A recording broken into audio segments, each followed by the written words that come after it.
जब तक heart attack होता नहीं है तब तक समझ में नहीं आता है। है। हो जाने के बाद भी दर्द कम हो जाते हैं, ऑपरेशन के बाद 1 महीना में सब नॉर्मल हो जाता है। उसके बाद स्मोकिंग भी स्टार्ट हो जाता है, दारू पार्टी भी स्टार्ट हो जाता है, 3 महीने बाद फिर से हार्ट अटैक हो जाता है। Say diabetes, cardiovascular diseases are more in tier 2, tier 3 cities. It is everywhere, but the risk factors can be different. People will go to beauty parlor, but they will never go to gym. I'm telling you. Are you seeing that? No, definitely there is a shift in people's mentality. Yeah, I am stressing now regarding the awareness of the disease and the protocol that you are supposed to follow. Correct. Regarding properly taking medication and Correct. stop tobacco usage, stop alcohol usage. 1 in 5 people will die because of the cardiovascular disease, which claims more life than cancer and chronic respiratory diseases combined. Yet, 80% of the heart disease and stroke cases are preventable. That is why every year, 29 September, we celebrate World Heart Day to raise awareness about cardiovascular disease and importance of taking care of heart. The theme for World Heart Day 2025 is Don't Miss a Beat. Loved ones around the world are missing out on time which they should get to spend together due to early death from CVDs. That is why this 29 September we will go and tell the world that don't miss a beat. So today in another episode of Beyond the Pill, we will be talking about hypertension, which is also known as blood pressure by many. And I am your host Dr. Chetna, and to make us understand this topic better, joining us today is an interventional cardiologist, Dr. Arnab Ghosh Chaudhary. He is a director of Dyuti Cardio and Gastro Solution and a consultant at Life Care Hospital and Gauri Devi Institute of Medical Science in Durgapur. So let's welcome Dr. Arnab and उनसे समझते हैं कि hypertension होता कैसे है, उसके symptoms कैसे होते हैं और कैसे हम इसको मैनेज कर सकते हैं. Welcome to our show, Doctor, which is Beyond the Pill. We are really honored today that we got your time and you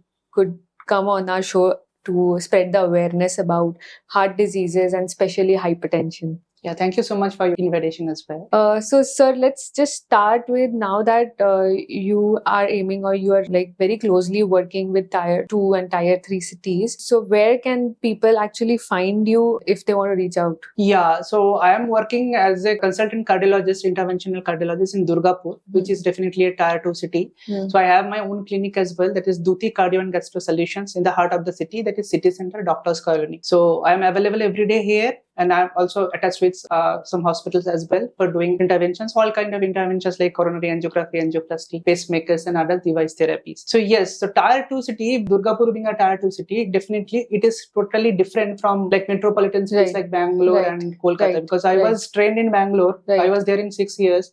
So the outlook, the entire thinking about the disease process and the awareness is entirely different from the tier 2 city people, because the problem mainly arises because of the ignorance of the people, because most of them are not aware about their health. And so prevention part is very less, and whenever they have the disease also, the diagnosis is usually very late. Very late, correct. Yeah, so most of the time they will come in a late stage. Like for cardiac patient, they will directly come with heart attack without any previous history of any checking or any consultation. For hypertension patients also, they will come with malignant hypertension, very high blood pressure, sometimes with complications like brain stroke and all.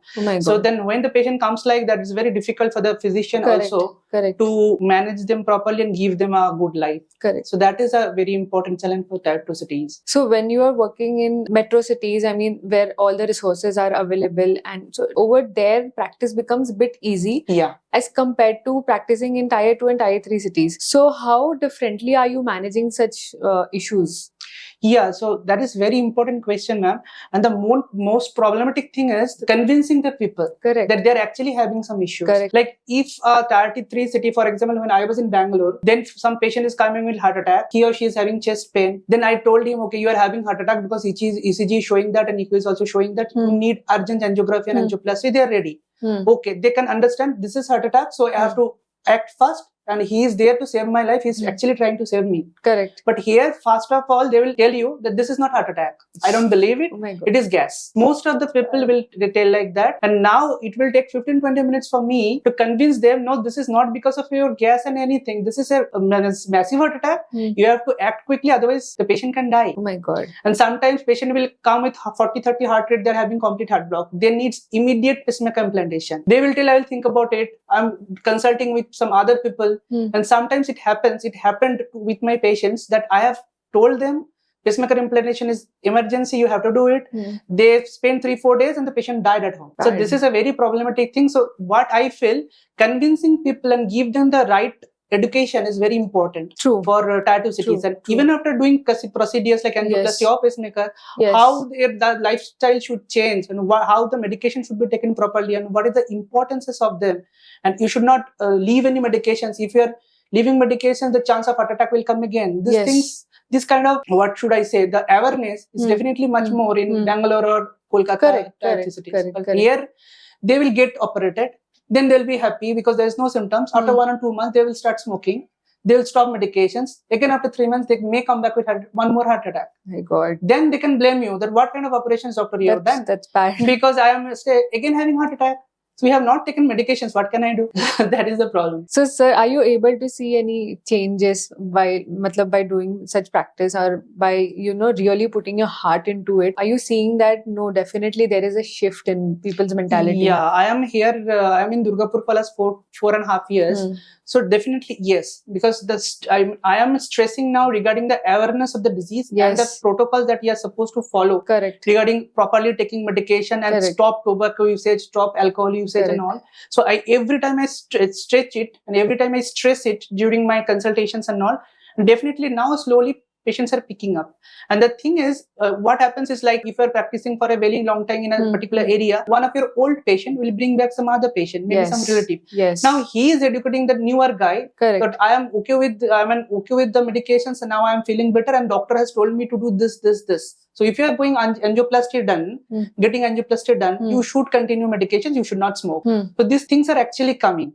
So that is actually a good thing. Yeah, I mean, that is how, if you give so much efforts, even in that counseling, has to be given. That has to be given. So even if it is like a 1% change in people's mind in a day. And the social awareness, that I think that is very important. Whenever you are educating your patient, you should educate the family members as well. You should tell them that this is not a single person's problem. It is a social problem. It is a problem of your family as well. If you are getting admitted again and again, the amount of expense and the amount of the emotional burden you have to go through and your family members should go through, that you must understand. So this kind of counseling usually helps. Then they will think. I usually say, you think about your wife, think about your kids, what will happen to them if you do like that. So 1 or 2 smoke cigarettes per day, you can stop. Otherwise, they will be in a big problem. So this kind of thing, if you, tell them in a broader aspect, you should tell them. Not only that, okay, you have this thing, you take the pills and go out. Not like that. Because over here, you are the only bread earner of the family, right? Yeah, that is the thing. And they should understand that, but they don't understand it. If they are the sole bread earner, what they will think that whatever I will do, that has to be the rule. Other people should follow that. Then they will tell, okay, the wife should not dictate what I should do. These things happens. Then but if I am telling that you think in that way, then they will try to think, okay, we should think about it maybe. जब तक heart attack होता नहीं है, तब तक समझ में नहीं आता है. प्रॉब्लम है, हार्ट अटैक हो जाने के बाद भी दर्द कम हो जाते हैं. ऑपरेशन के बाद 1 महीना में सब नॉर्मल हो जाते हैं. उसके बाद स्मोकिंग भी स्टार्ट हो जाता है. उसके बाद ER भी आ जाता है, दारू पार्टी भी स्टार्ट हो जाता है. 3 महीने बाद फिर से हार्ट अटैक हो जाता है. तब लोग भूल ही जाता है उसका क्या प्रॉब्लम था. ये भी होता है. मीन्स हार्ट अटैक के पहले तो अवेयरनेस होता नहीं है. That is okay. Heart attack होने के बाद भी after 3 months they will be absolutely fine if the treatment is correct. Then they'll again do all those things and they will completely forget. So when this type of patient comes to me, I usually ask, can't you remember what happened to you and your family? How can you forget? I can remember what I have done. And you are the patient, were having that much of pain and you have forgotten everything completely. Now we are having smoking and drinking. That's bad. That's bad. Yeah. So, thanks to doctor like you who's really taking an initiative and taking all the efforts to educate the population, to treat them and give them the best of the services. Thank you so much for your acknowledgement. But this is our duty, not just treating the patient, but we have to treat the disease as a whole, and the social awareness becomes a very important part of our treatment protocol. That is what choosing like a difficult target audience to work with. So hats off to you. Yeah, that is the thing, and that is most important thing, because if you really want to reduce the amount of disease burden of cardiovascular disease, to be particular, you have to think about all those things, right? Social awareness, so that the prevention will come so that the heart attack related mortality and all those complications you can avoid. So you think that all the metabolic diseases, say diabetes or even the heart CVDs, cardiovascular diseases, are more in tier 2, tier 3 cities compared to tier 1? That is a very important question. So what I feel is they are everywhere, but the risk factors can be different. Correct. Like for example, if you're thinking about a corporate world, the risk factors, the classical risk factor we all know, like diabetes, hypertension, dyslipidemia. Apart from that, smoking is there. So apart from the stress becomes a very important risk factor for cardiac diseases nowadays, and that is proven, and that is taking toll like anything. So stress is something is very, very high in corporate worlds in tier 3 cities, and that is the problem is young heart attacks that are coming nowadays in a very large scale because of that. Like corporate workers, maybe like 30-35 years of age, even females, they are also having heart attack. So I have done angioplasty in a 30 years female when I was in Bangalore, and initially she came at like 10 o'clock at night, and the sister is showing me the ECG in emergency. First I told her that this is not her ECG, maybe you are wrong, you give me the proper ECG. And she is telling, no, this is her ECG and that is a massive heart attack. My God. And later on I asked her what actually is your lifestyle and all. She was a corporate worker, most likely she was working with some US company. So most of the shifts were night shifts. So she was having inadequate sleep, so much of stress and all these targets and all. And because of that, she told me that I become a chain smoker. I usually take some 20 cigarettes per day for last 4 to 5 years. And she had a massive heart attack, and we had to put a stent in 30 years of female. My God. That's very bad, because usually till like 5 years back, we have the notion, not notion, it was proven also that female hormones are usually protective. True. At least till 40 years of age, it is protective against coronary artery disease.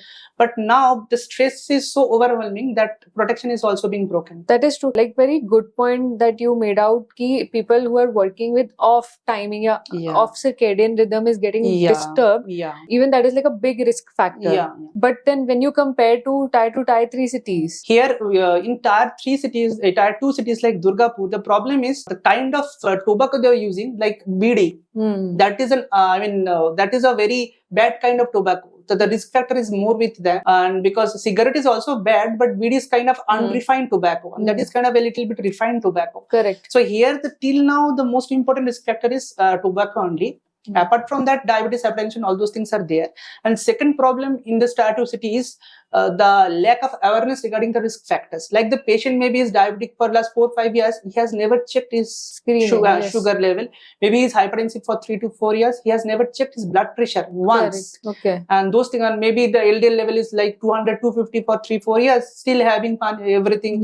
Like street foods and all. Street foods are available everywhere. Even in tier 2 cities nowadays, it is available everywhere, and they are doing all those things, but they are not aware. So risk factor identification and management is very important. Correct. And as well, when you look at the mental stress, at least in metro cities, they have some awareness and some acknowledgement about disturbed mental health. But over here, I don't think they even consider that there is some problem with mental stress. They are thinking, I don't have any stress. Correct. Like that they will tell you. If I ask also, but they are having the hidden stress, but they are not realizing it. Apart from the two other things I should mention, one is physical activity, lack of physical activity. There are professional gyms and all available in tier 3 cities. Correct. So if you want, you can actually go there. Then there are, trainers, they will train you properly according to your body weight, according to what you need, whether you need cardio or you need weightlifting, this kind of thing, or in combination, and they can reduce your weight in a proper way. But those things are not there much in Durgapur. There are gyms and all, they are also trying, but the awareness is not much. Like for example, before Durga Puja is coming, it is a great festival here. People will go to beauty parlors, but they will never go to gym. I'm telling you, for guys also, not like that for only ladies, but this is the the awareness which is lacking. And the problem is, even if they go for the gym, they will go for 2 to 3 months. Puja is over, gym is also over. So it's not like that physical activity is something we should do it should be part of our discipline, not like that. Okay, they don't take it seriously. And second thing is, healthy diet is very rarely available in Durgapur. For example, if you come to Durgapur, you want to stay for 2 to 3 days, and if you are a healthy person, I want to have some healthy food, you will not get anywhere here. But in Kolkata, if you order online also, they will show you options, and those options are genuine. They will ask you that this kind of food we have, give me your options, what kind of oil you want, what kind of this thing you want. You can personalize that. Those things are totally impossible in Durgapur. Like even if I am going to some tier 2 city like Durgapur, even if I'm planning to have some good food, I won't be able to find it because that idea of healthy food is not there. No one is practicing And it. if you are like a restaurant owner of a healthy food, your this thing will crash. No one. There are 2-3 few good restaurants are coming up here, but they are struggling with their business because people are not going to them. That is the actual challenge is, Yeah. that even if you try to reach out and do good, still it's not been taken. They are not considering that this is important. The idea of importance is shifted somewhere. Correct.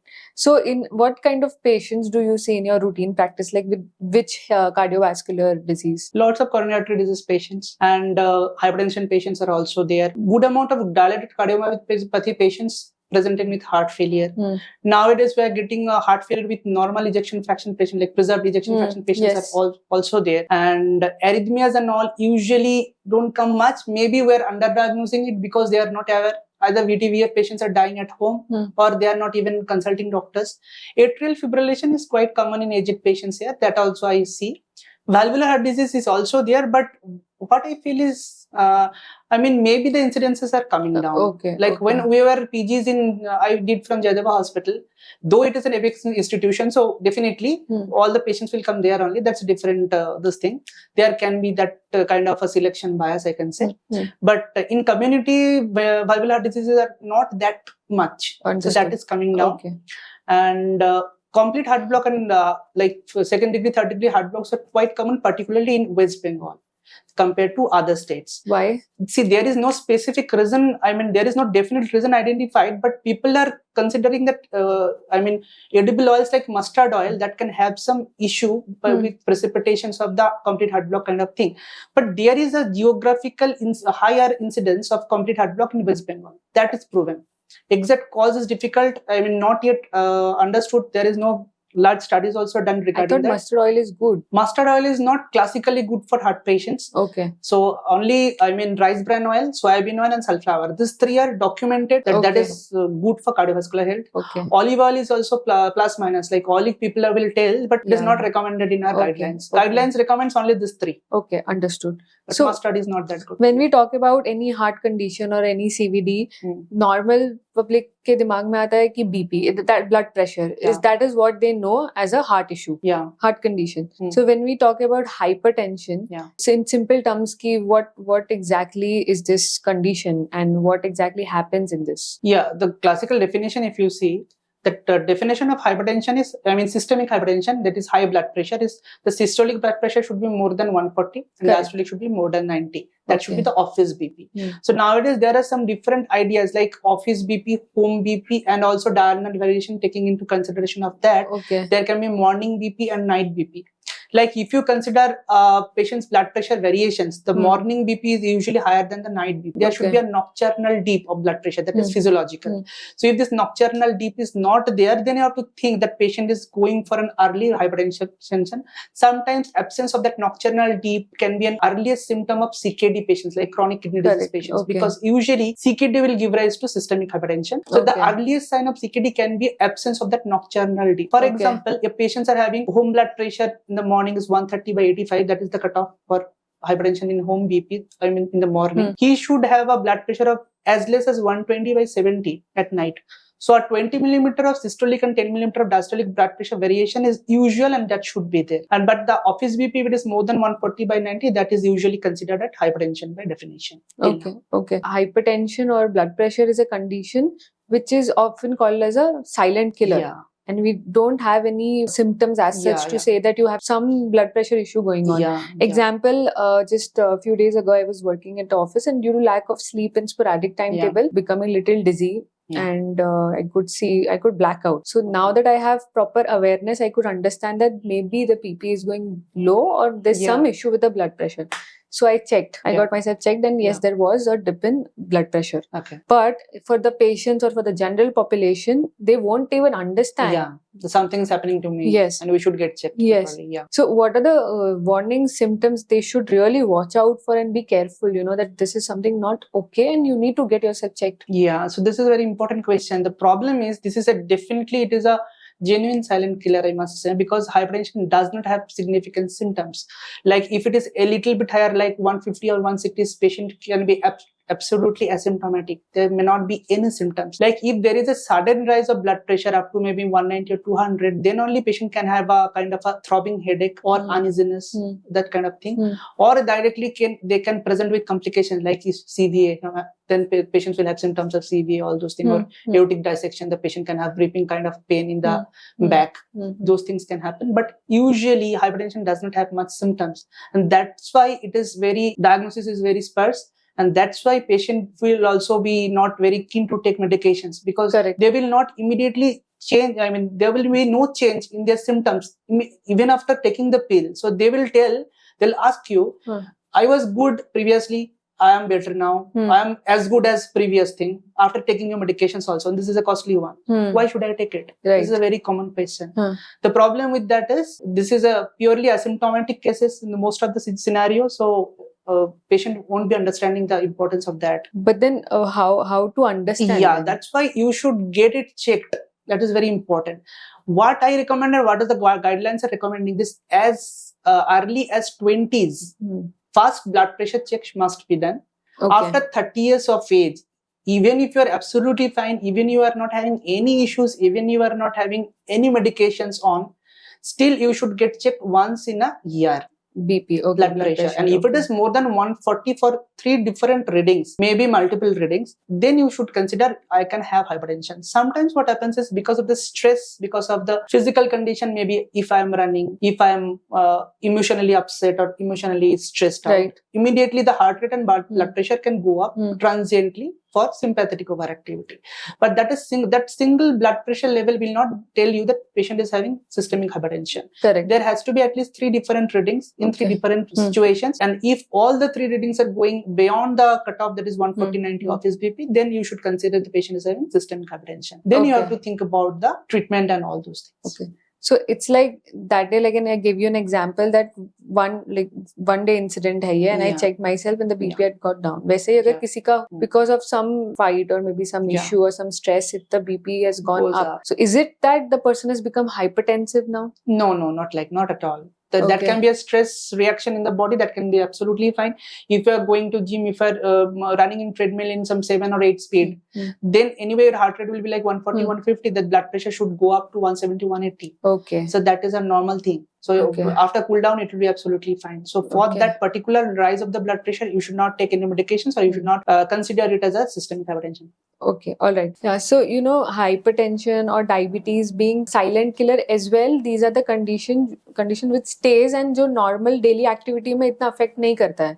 So what people think that okay, now I can leave the medicine, or they start taking it lightly. For example, a patient who's having some mental stress or some anxiety would go to the doctor.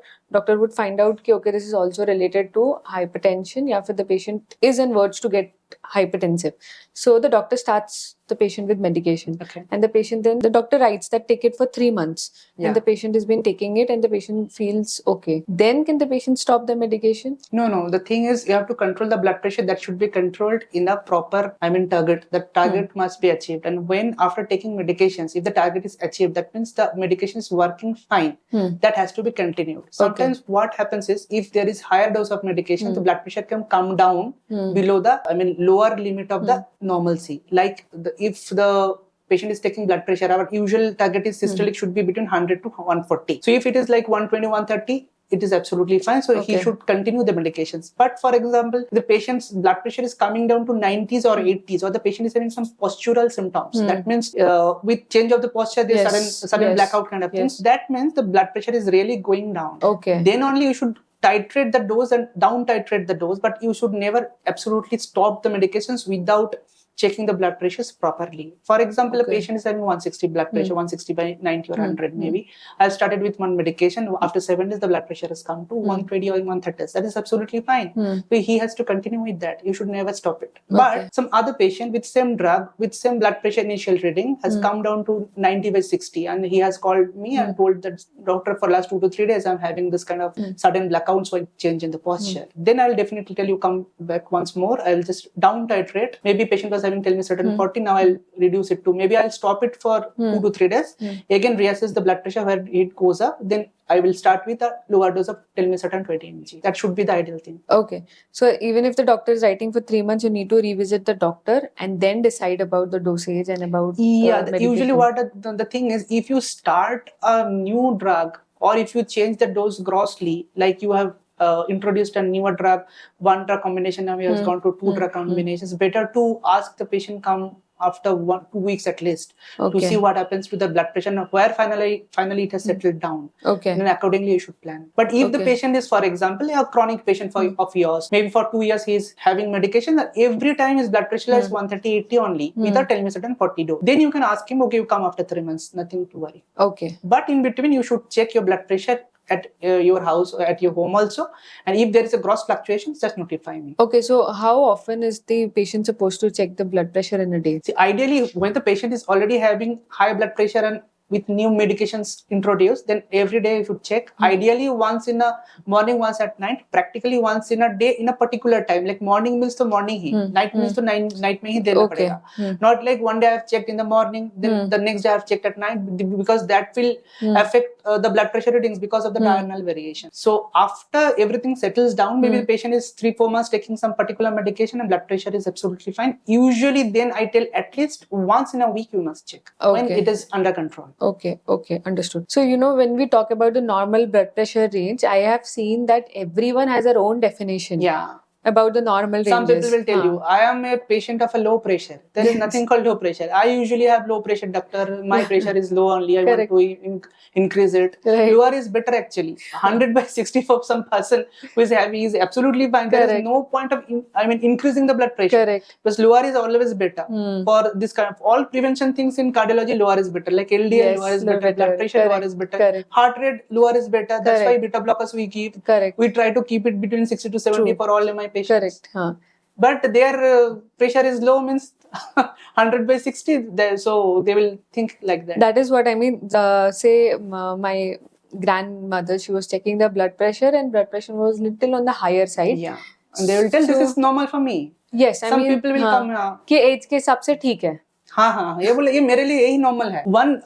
The educated people are also doing that. Just day before yesterday, one bank guy has come. He is the bank manager of some bank here. Now he is having 160 blood pressure. He is taking, usually it happens like that only. My BP is like 150, 160. So this is normal for me. Just because you don't have symptoms, you say it's normal. I told him it is not normal for you. Not for me, not for you as well. Correct. You should take medication. Correct. Because whenever the complication will come, it will come suddenly. Correct. You're 160 now, you are stressed in your bank, you are a bank official, something happened, now it will shoot up to 200, then you'll have CVA. Correct. Then with paralyzed heart, hand and leg, you have to come. Correct. That is not expected, no? That's true. Being a highly educated person like a bank person. You cannot do that. Yeah. So ideal range that has to be followed should be? Below 140/90.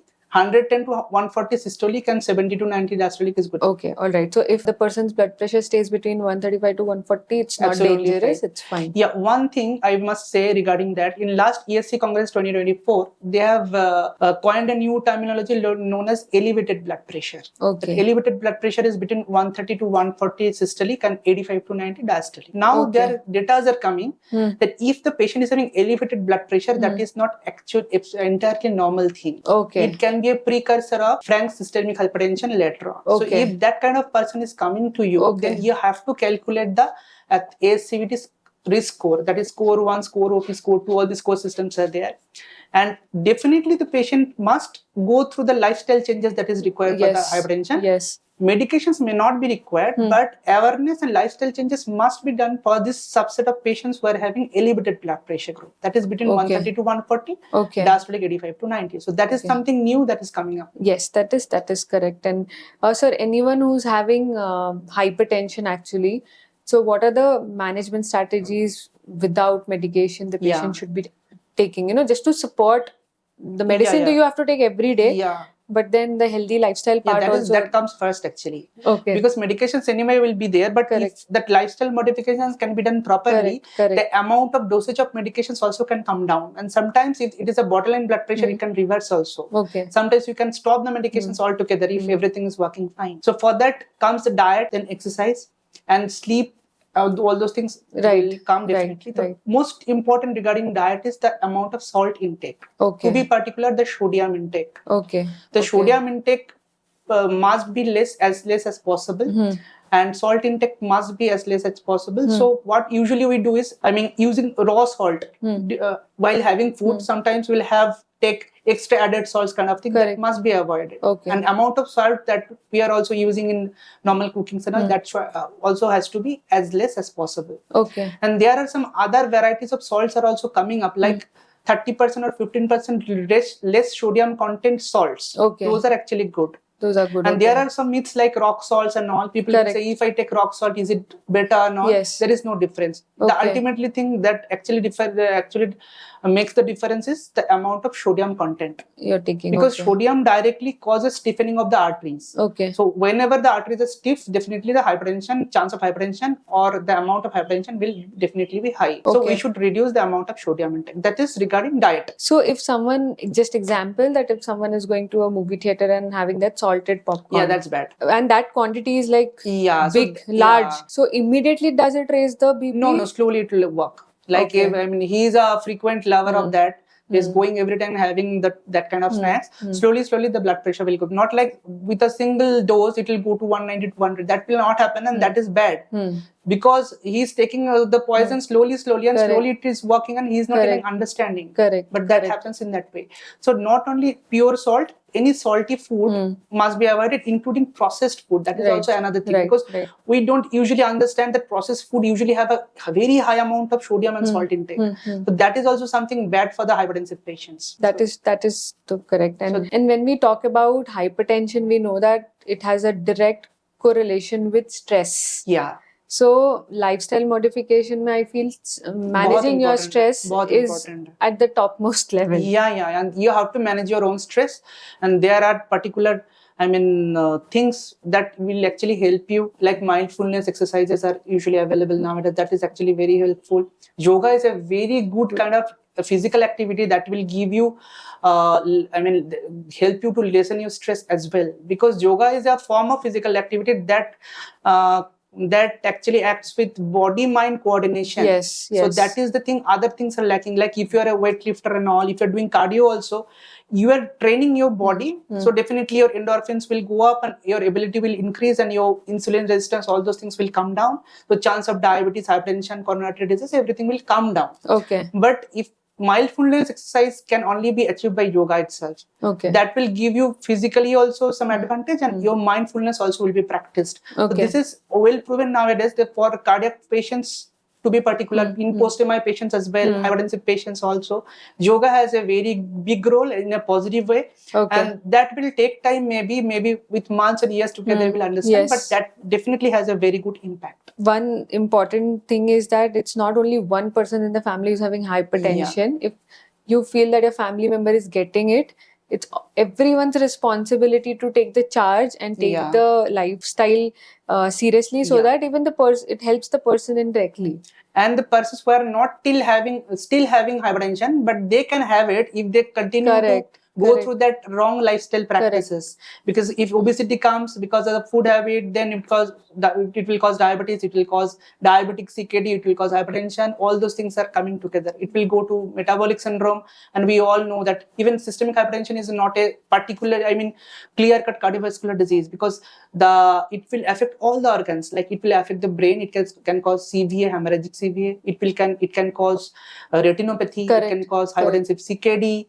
It can cause aortic dissection. It can cause heart failure, diastolic heart failure because of concentric LVH, and so many things are there. So this is kind of a systemic disease which is involving all the organs almost. That's true. So that's why if we can control it, all the organs will be saved. Otherwise, someday or other, some kind of complication the patient will have. And if we come to know that one of our parent is having it, so we should get alarmed or aware at that moment ki now we are next in the generation to get it. And that's how, if the parent and the person is taking the preventive measures or the managing measures, you also have to start doing it. At least you get checked whether you are already having it or not. If not, just go for the healthy lifestyle measures so that you can prevent it Correct. Because family history is also very important. Genetic right, predispositions are also there for right. hypertension and other cardiovascular diseases Correct, as well. correct. So that needs to be considered. And does symptoms, like gender-wise, does it differ? See, there is an entire topic like cardiovascular disease in women. That's a different thing. Maybe we'll discuss. Only for hypertension. Only for hypertension.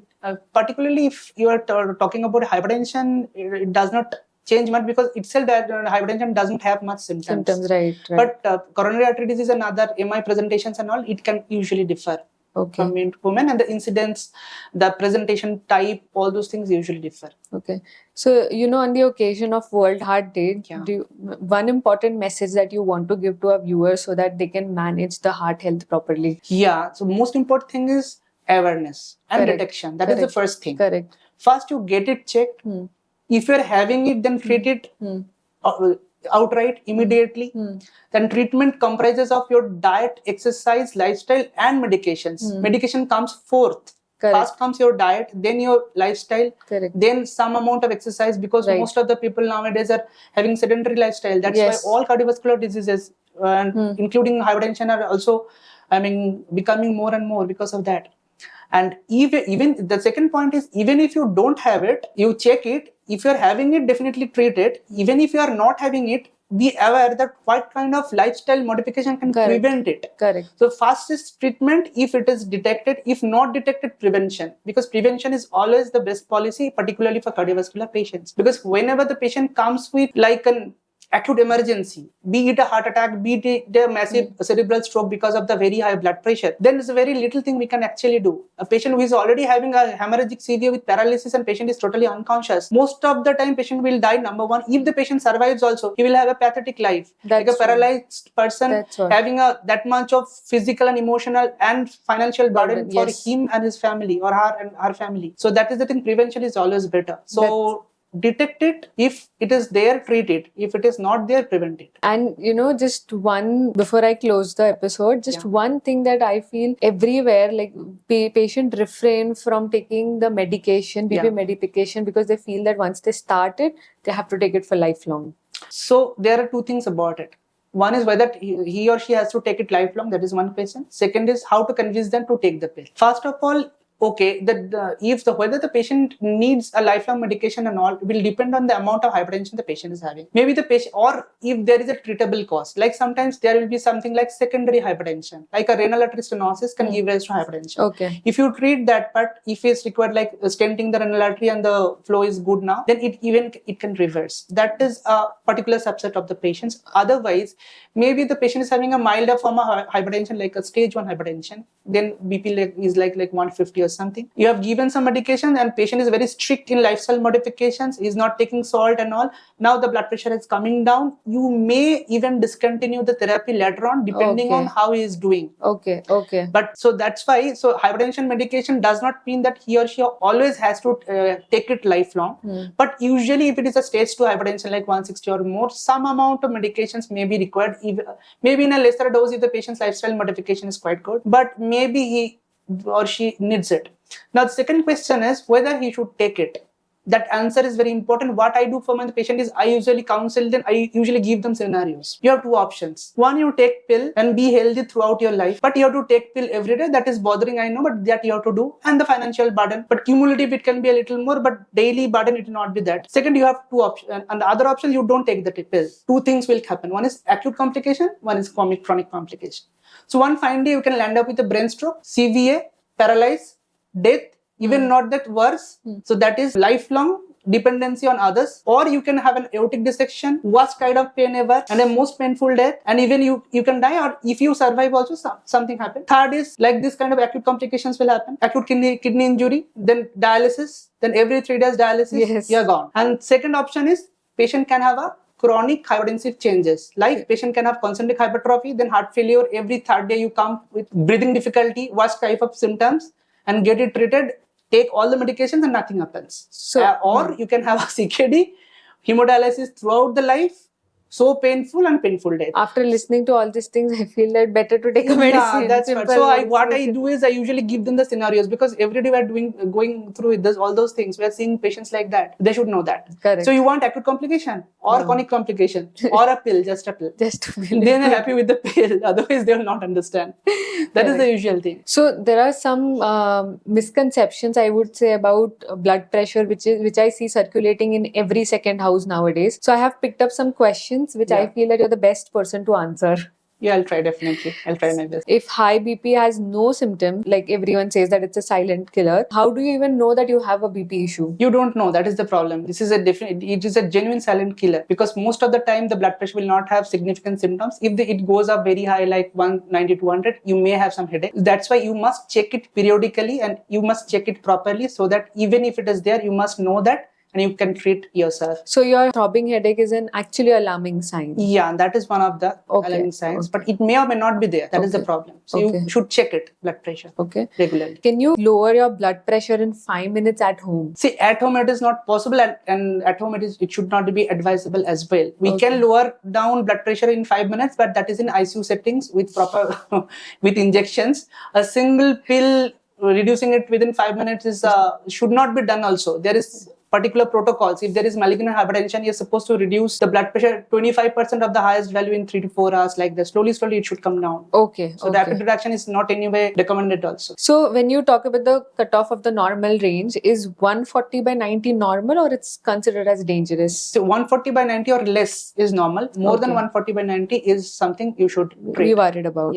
So which food helps to lower down your BP? Something is there that increases your blood pressure, that is salt intake. So if you can reduce the salt intake, if you can avoid your salty foods, that will definitely help you to reduce your blood pressure. Does stress really raise your BP? Because we see we see people talking ki please mera BP mat badhao abhi. Stress definitely increases your blood pressure. That is a definite thing, but it can be transient. But chronic stress can actually cause systemic hypertension as well. That is one of the important risk factors. So acute stress can rise the BP suddenly, that's for sure. But chronic stress can be an important risk factor for systemic hypertension. Then which arm is ideal to check BP? Because everyone says that don't check it on the left side, check it on the right side. The idea is non-dominant hand, because dominant hand your muscle mass will be more.